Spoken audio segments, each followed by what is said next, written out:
আসসালামু আলাইকুম গাইস। এই যে বৃষ্টি পড়ছে আর গাছের পাতাগুলো দেখতেই পাচ্ছেন নড়ছে। আর এত বৃষ্টি পড়েছে মানে সত্যি কি বলবো। আর আমাদের বাড়িতে রাজ্যের কাজ চলছে, তো ভাঙাচুরো, তাই ওগুলো দিয়ে দিয়েছি যেন কাদা না লাগে। তো শুরু করে রাস্তা করে দিয়েছে এখন আপাতত। ওই যে গাছে বেদানা ওনা ঝুলছে। আর ওইদিকে বন্যা এসছে, সব মাঠে ডুবছে।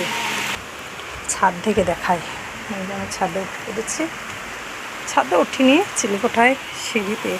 ওই যে মাঠগোনা ডুবে গেছে সব বন্যাতে। এই জমিটা ডুবে গেলেই মানে আমাদের বাড়ি চলে আসবে। আমাদের বাড়ির গাছের গোড়াগোনায় বন্যা লেগে যায়। তো জানি না, এবছর বলছে বড় বন্যা হবে, যেটা নসিব আছে সেটা হবে।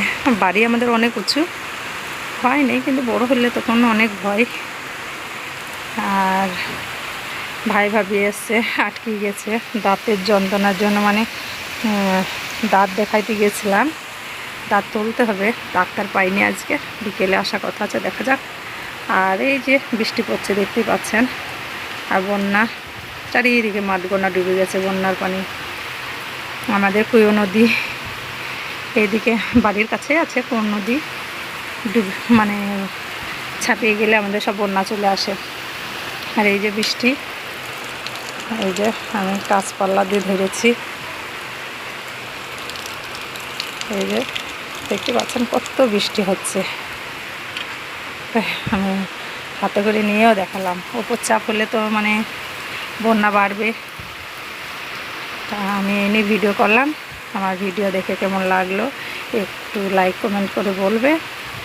আর মানে আমি টুকিটাকি ভিডিও করি, এই কাজকর্ম নিয়ে সব কিছুই, যেটাই করি সেটা ছাড়ি, দেখতেই পান।